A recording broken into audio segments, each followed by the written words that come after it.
Bom dia, graça, paz e bem da parte do Senhor Jesus Cristo a todos e todas. Dia especial sempre para esse encontro. Esse aqui é o bloquinho da nossa jornada, né? O melhor bloquinho que eu conheço. Bloquinho Red 80. Aqui a gente se alegra, faz festa e a gente leva a festa, né? Sai com o compromisso de levar a festa também para todos os lugares que acessamos.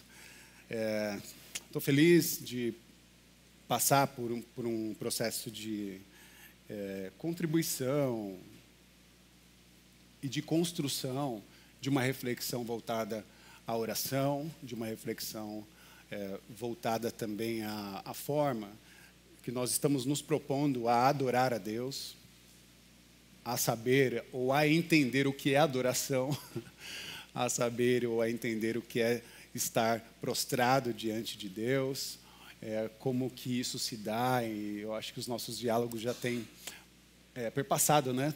Todos esses caminhos, e isso tem sido muito especial. Eu tenho já recebido os feedbacks, né, de diversos lugares, de diversas pessoas que têm refletido juntamente conosco, e essa reflexão acaba sendo a contribuição exata do amadurecimento da nossa espiritualidade.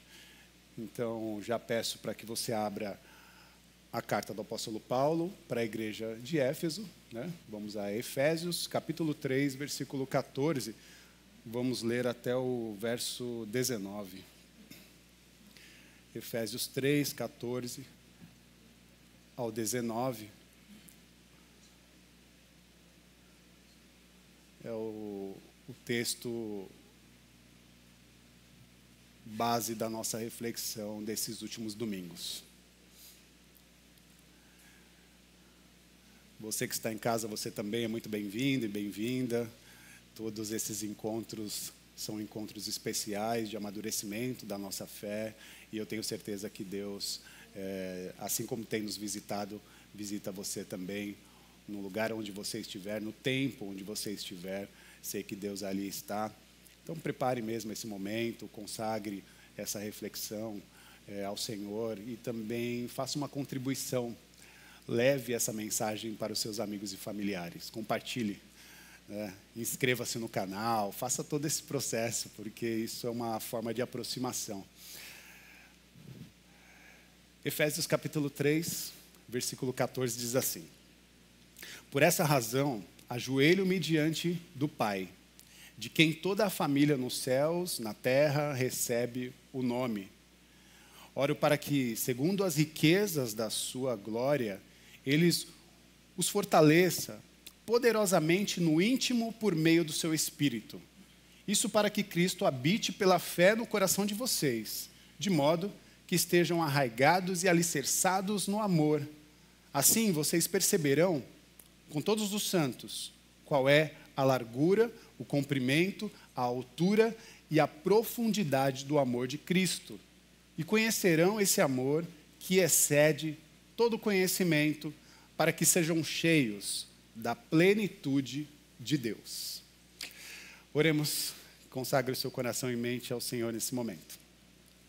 Te louvamos, Deus. Obrigado por esse encontro, por esse tempo, por estas canções que compartilhamos aqui. Obrigado por todos presentes, por aqueles que estão nos acompanhando em diversos lugares. Que a sua mensagem visite o nosso coração, nos oriente, nos ensine. Que nós possamos, ao final dessa mensagem, refletir a experiência desse aprendizado. Ajuda-nos, capacita-nos. Através do seu Espírito, sopra em nossos corações. Esse é um pedido já com agradecimento. Em nome de Jesus. Amém. Amém. Nós, como eu disse, aprendemos nos últimos domingos esta importância de se ajoelhar diante de Deus e orar. Orar nada mais é do que produzir um diálogo com o divino. produzir um diálogo com o nosso Deus. Quando nos ajoelhamos e oramos, nos colocamos de joelhos, e esse processo nada mais é do que uma profunda compreensão de não exaltar o ato simplesmente de se ajoelhar, porque nem todas as pessoas conseguem se ajoelhar, mas é além do ato, é muito mais profundo, porque é esse processo de se prostrar ao Senhor, de se permitir ou se colocar à disposição de reverenciar o divino, de reverenciar a Deus, de adorar, de engrandecer, de dignificar, de honrar aquele que merece toda a honra, que precisa receber de nós toda a honra que lhe é devida. É esse lugar de entrega a esse Deus que nos criou, mas que ainda nos nutre, cuida de cada um de nós, nos protege e nos dá a oportunidade ou a força para continuar, para se manter em pé, né? Sob as adversidades, né, da vida. As perguntas, elas surgiram, nós conversamos muito nesses domingos. Uma das perguntas que eu fiz, qual foi a última vez que você se prostrou e orou? Talvez a primeira pergunta que eu fiz. Qual foi a última vez que você se prostrou e orou? No domingo passado eu perguntei: o que faz você se ajoelhar? Estendi essa provocação, ou essa pergunta, ou essa reflexão, no sentido de entender qual é a causa que faz você se ajoelhar. Qual é a causa que coloca você de joelhos, que coloca você prostrado diante do Senhor? O que te faz, quando você adora ao Senhor, é por causa de quê? É por qual motivo? Qual é a motivação da sua adoração? A resposta dessas perguntas vão dizer muito a respeito do seu relacionamento com Deus. Quando nós respondemos essas perguntas, nós estamos também tornando explícitas as nossas intenções nessa relação. E eu acho que é importante a gente sempre buscar a oportunidade da reflexão de como nós estamos conduzindo esse processo de relacionamento com o nosso Deus. Paulo, quando orava a Deus, e nós lemos isso, né? Quando Paulo se ajoelha e ora, existe uma motivação. E a motivação de Paulo é explícita. Ele pede para que os seguidores, aqueles que agora estavam se dispondo a ser seguidores de Cristo, que eles sejam salvos. E o conceito de salvação de Paulo é a compreensão de que você agora precisa ser cheio da plenitude de Deus. Não cheio mais de si mesmo, das suas demandas, das suas complexas produções de auto-orientação. É um processo, sim, de esvaziamento, né? De certas produções que são maléficas da nossa humanidade, para que a partir disso possamos ter a sensibilidade de ouvir a voz de Deus nesta construção da nossa jornada, da nossa espiritualidade, na nossa relação com Ele. Paulo se ajoelha e ora para que todos sejam cheios da plenitude de Deus. E Jesus? Jesus no Getsêmani, no momento de sofrimento, ele faz a sua última ceia, caminha com seus discípulos num determinado local. Quando chega naquele local, se afasta um pouquinho dos discípulos, se ajoelha e começa a orar ao Pai que está no céu. É naquele momento que nós identificamos, a partir do texto, essa revelação da dor de Jesus.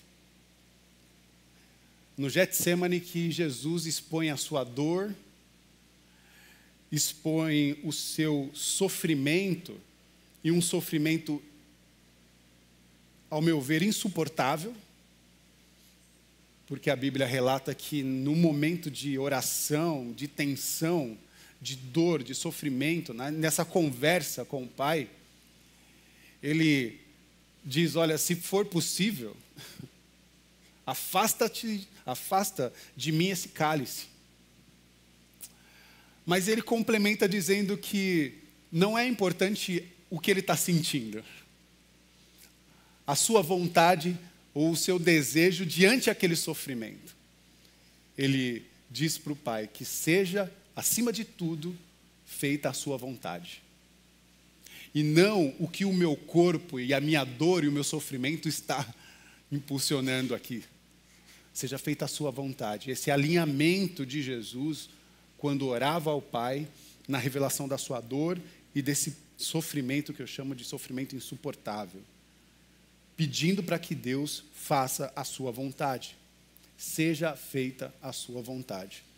A gente aprende muito com isso. Jesus nos ensina muitas coisas nesse momento. E o salmista? No livro de Salmos, no Salmos 84, do versículo 5 ao versículo 12, tem uma reflexão do salmista que também traz ensinamentos alinhados a essa percepção.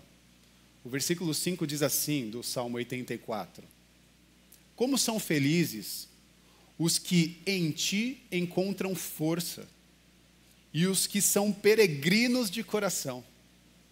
Versículo 6: ao passarem pelo vale de lágrimas, fazem dele um lugar de fontes. As chuvas de outono também enchem as cisternas e enchem de bênçãos. Prossigam por esse caminho de força em força, até que cada um se apresente a Deus em Sião. O Senhor dos Exércitos, ó Senhor dos Exércitos, como é feliz aquele que em ti confia. A Bíblia Sagrada vai se comprometendo a nos dar essas histórias. Vai nos informando coisas muito profundas a respeito do que Deus quer revelar para cada um de nós e que tipo de experiência de relação Ele deseja. A Bíblia Sagrada traz nesse conjunto de livros histórias com conteúdo teológico e histórias com conteúdos antropológicos. A antropologia é a ciência que estuda o ser humano, o comportamento do ser humano. E a teologia fala de Deus. Então, por que não dizer que a Bíblia, por sua vez, cumpre esse papel de proporcionar para nós a experiência de busca do aprendizado de quem é Deus, a partir do que Ele revela, e também fala muito mais a respeito do que é o ser humano. A gente é bem curioso, né? A gente quer saber quem é Deus. Mas Deus não se revela plenamente na Bíblia e nos livros. Haverá um momento que nós teremos a revelação na sua plenitude. Mas há algo que é certo. Deus, nestes livros, revela muito mais a respeito de nós. Por isso, nos apresenta esse conteúdo antropológico, a partir das nossas vivências, das nossas histórias, de quem somos e como nós performamos no mundo. Fala a respeito de nós, fala a respeito de quem nós somos e fala a respeito de quem nós deveríamos ser. E uma das primeiras coisas que foram reveladas nesses textos, nos textos bíblicos, na verdade em Gênesis, você já consegue perceber que não há nada mais parecido com Deus do que o ser humano. Ele nos faz a sua imagem e semelhança. Não há nada mais parecido com Deus, senão eu e você. Se Deus se demonstra esta experiência, né, e esta manifestação sagrada, quando cria um seu semelhante, cria seres sagrados. E a importância de perceber que há uma sacralidade na nossa existência que precisa ser cuidada, que precisa ser respeitada, que precisa ser acolhida e protegida, e que precisa se empenhar a proporcionar na sua jornada uma relação com o seu Criador. Então, focamos na compreensão que, de fato, nós carregamos em nossa existência o DNA do eterno. Nós carregamos em nossa existência as características do eterno, de Deus. Carregamos em nossa existência as características do eterno, que carregam muitos atributos, e esses atributos nós chamamos de bondade, nós falamos do amor, né? Então, quais são os atributos? Quais são os atributos, as características do divino, de Deus, do nosso Criador? O amor, a bondade, a misericórdia, a graça, a sabedoria, a paciência e a justiça. Estas são algumas das características do divino. Sabendo destes atributos e características divinas, a pergunta que surge é por que, quando nós nos ajoelhamos, nós não buscamos estes atributos? Porque quando nós nos ajoelhamos diante do sagrado, nós não buscamos os seus atributos divinos, as suas características. Se nós estamos aqui já há 3 semanas, refletindo,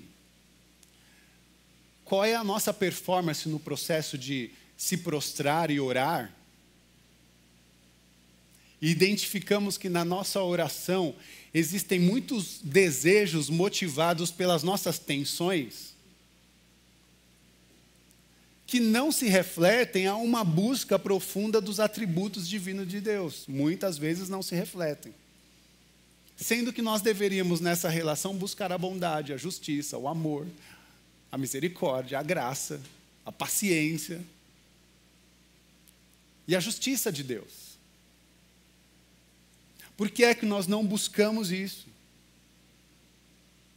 E certamente porque as nossas motivações e os nossos desejos estão desequilibrados.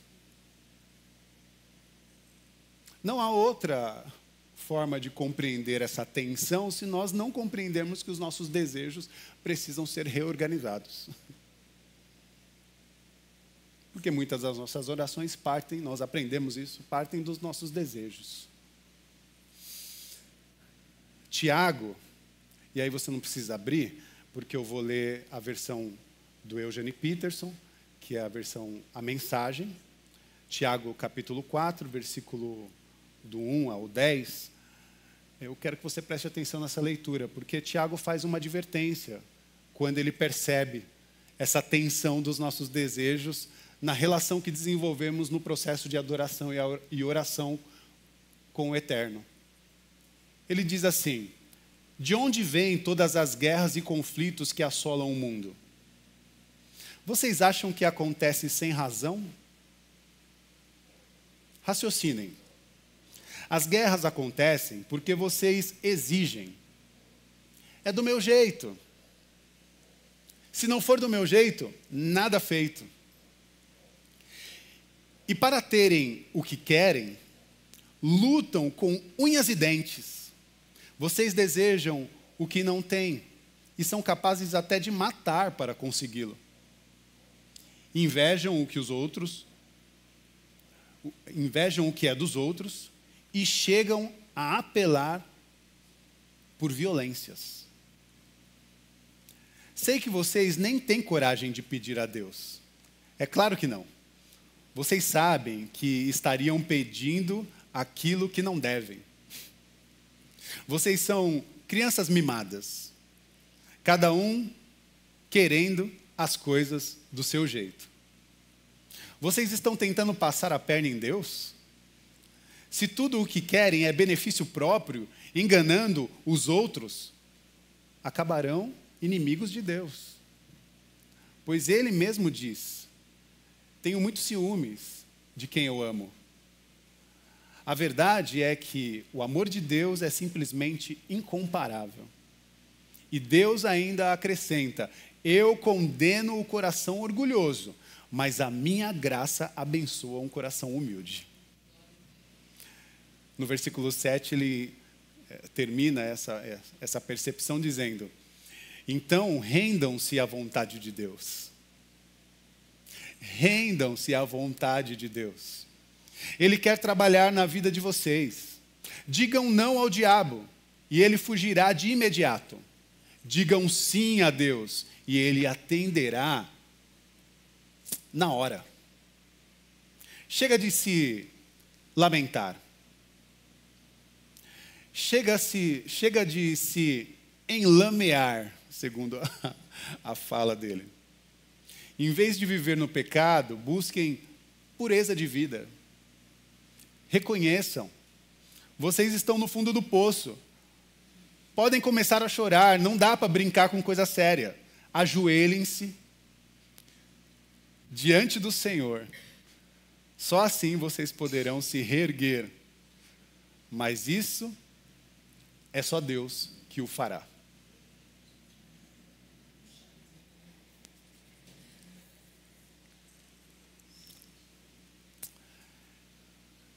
Essa é a advertência de Tiago, do apóstolo Tiago. Se há busca, é porque existe uma necessidade.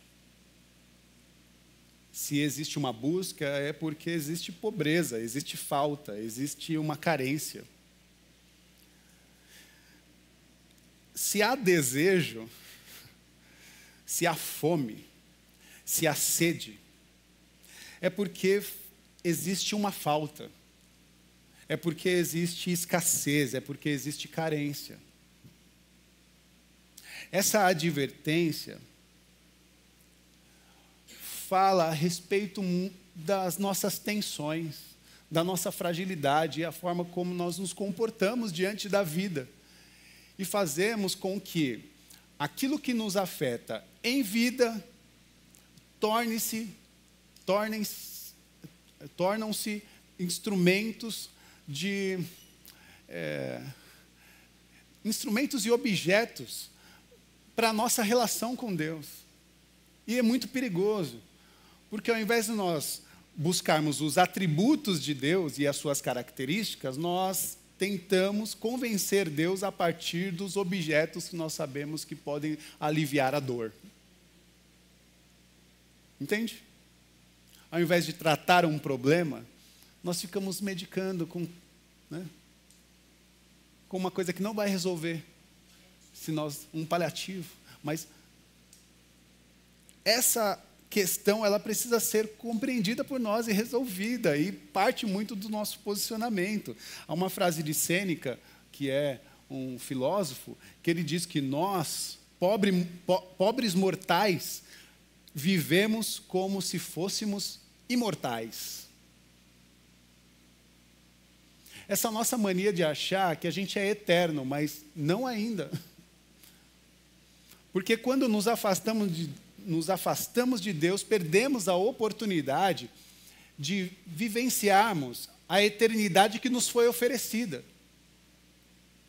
E afastados de Deus, temos, a partir da sua graça, a oportunidade de retomar esse caminho.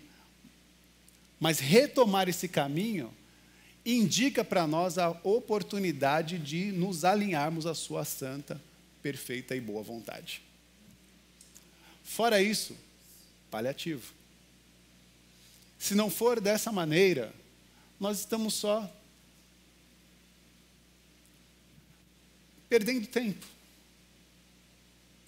Muitas vezes até esticando um processo de sofrimento que nós já deveríamos ter passado.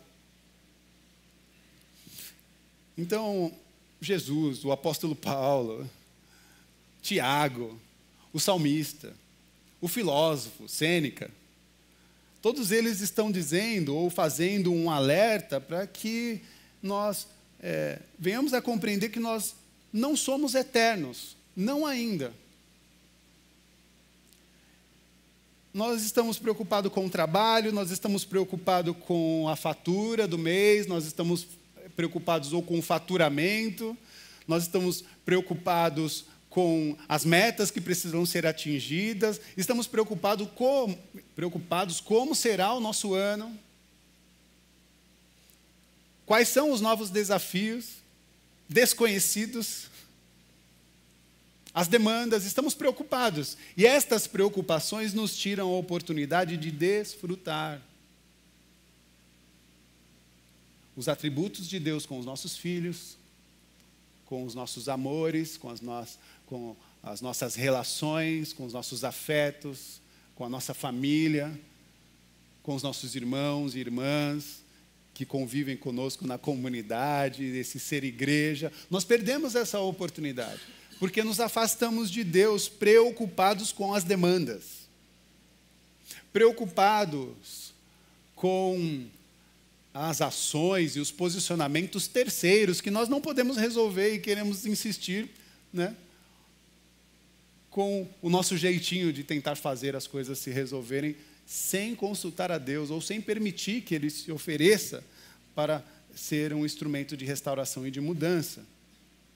E aí, a pergunta, né, final aí para a nossa reflexão: como é que a gente organiza todo esse caos que a gente mesmo criou?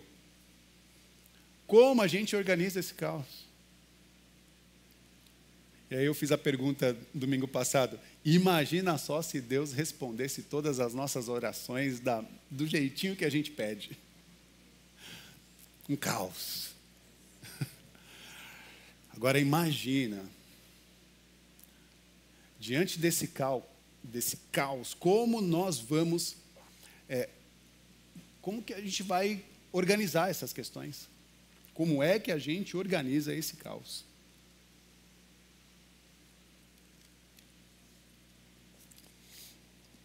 Nós precisamos organizar os nossos desejos. Nós precisamos organizar os nossos impulsos, as nossas vontades. Nós precisamos disso. É fácil? Não é. É simples? Não, não é simples. Mas nós precisamos tomar um posicionamento para organizar os nossos desejos, as nossas vontades e as nossas tensões. Precisamos. Dostoiévski vai dizer que habita dentro do ser humano um vazio do tamanho de Deus. Um vazio, em outras palavras, um vazio do tamanho do eterno, ou do tamanho da eternidade. Porque Deus é eterno. O que eu estou querendo dizer é que esse vazio dentro de nós, só o eterno pode preencher. Não são as coisas. Entende? Esse vazio que nós sentimos não é uma pessoa que vai preencher. Não é um relacionamento. Não é um monte de chocolate. Não é a viagem dos seus sonhos. Não é aquele salário que você deseja. não é aquela meta que precisa ser atingida. Essas coisas não vão preencher o vazio que nós temos, porque o vazio que nós temos é do tamanho de Deus. Só Deus pode preencher. Essa nossa sede é sede de eternidade. É sede do eterno. É sede de Deus. E só Deus pode. Porque Ele é. Só Deus pode suprir o que nós necessitamos, porque Ele é tudo o que precisamos. Gosto do apóstolo Paulo quando ele fala: posso todas as coisas. Não ouvi. Posso todas as coisas. Há uma outra versão também que eu gosto. Eu sou todo suficiente quando? Na suficiência do meu Deus. Gosto até mais dessa versão. Eu só me sinto suficiente quando a suficiência de Deus me envolve, me acolhe, me protege. É nesse lugar que a minha sede, né, é saciada. E aí, enquanto a gente não entra nessa ordem, enquanto a gente não entra nesse processo de relação, nós vamos acumulando dores, nós vamos acumulando decepções. Nós vamos acumulando um processo de tentativa e erro, tentativa e erro, tentativa e erro. E nunca somos, né, ou recebemos o suprimento necessário. Porque já entendemos que a oração não é um recurso para Deus ficar do nosso lado. Não é. A oração, ela na verdade é o caminho que a gente que a gente fica, ou que a gente se enquadra, ou que a gente se organiza para ficar do lado de Deus. A gente não manipula a oração para Deus ficar do nosso lado. Pelo contrário. É na oração que nós entramos no caminho de Deus para que a gente possa, a partir dessa experiência, ficar do lado de Deus. E aí o trecho que eu fiz a leitura, que está no Salmos, no Salmos 84, no versos 5 e 7, é um trecho dessa difícil jornada, dessa difícil viagem. Porque no versículo 5 ele fala: como são felizes os que em ti encontram força, e os que são peregrinos de coração. Olha o processo. E o trecho mais difícil da jornada é algo que é incontornável. É da necessidade da travessia. Porque ele fala do Vale de Baca, né? Algumas versões vão dizer o Vale de Baca. E Baca, né, significa lágrimas, significa tristeza. Em algumas correntes vai dizer que é sofrimento. Então, o vale de lágrimas, o vale de sofrimento, de choro, de lamento, é esse lugar que, no versículo 6 diz: ao passarem pelo vale de lágrimas, né, de Baca, fazem deles um lugar de fontes. Olha a experiência da jornada. No lugar do sofrimento, fontes. Fontes surgem de suprimento, para que a gente não fique paralisado no vale, mas que a gente possa prosseguir e passar esse tempo ruim, esse tempo difícil, esse tempo de sofrimento e de lágrimas. As chuvas de outono também enchem as cisternas, ó. Enchem de bênçãos. Versículo 7 do Salmo. Prossigam por esse caminho de forma, ou de força em força, até que cada um se apresente a Deus em Sião. O Senhor dos Exércitos, ó Senhor dos Exércitos, como é feliz aquele que em ti confia. Meus irmãos e minhas irmãs, sintam-se participantes dessa dança poética que é viver uma relação de devoção e de adoração com o nosso Criador. Se coloque à disposição para essa dança. Se tem uma disposição de gingado para o seu bloquinho é você dançar, louvando e agradecendo ao Senhor nesta oportunidade de trazer a vontade de Deus, que é boa, perfeita e agradável, conectada ao seu swing. Renove a sua esperança na oportunidade desse relacionamento. Falo de swing porque é na hora desse momento que, no amor, na oração e na compreensão de um Deus que cuida de nós, a gente destrava, né? E a gente dança como Miriam. A gente canta, a gente se alegra. A gente produz nos nossos lábios um júbilo de louvor ao Senhor. Agradecidos, porque aprendemos que é na jornada que nós identificamos a boa e perfeita e agradável vontade do nosso Deus, do nosso Criador. Que Deus nos abençoe. Louve ao Senhor. Cante, dance, exalte a Ele. E no tempo da adversidade, compreenda que a chuva do Senhor encherá as cisternas, produzindo nutrientes para que você atravesse toda e qualquer adversidade. Creia nisso em nome de Jesus.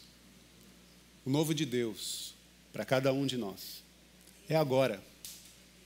E é nesse processo que nós iniciamos essa jornada de um novo ano, de uma nova temporada. Que Deus nos abençoe. Levante suas mãos aos céus. Que o amor de Deus, que a graça do Senhor Jesus Cristo e que o sopro da Ruá Divina preencha os nossos corações, renovando o nosso sorriso, nos trazendo leveza, tirando todas as travas, para que a nossa fé seja uma fé fortalecida, identificada com o nosso Criador, de maneira generosa, amorosa, misericordiosa, graciosa, alimentadas por essa sede de Deus em produzir em nossos cotidianos de vida justiça. Justiça e paz. Shalom a todos. Que Deus nos abençoe. Amém. Amém. Amém.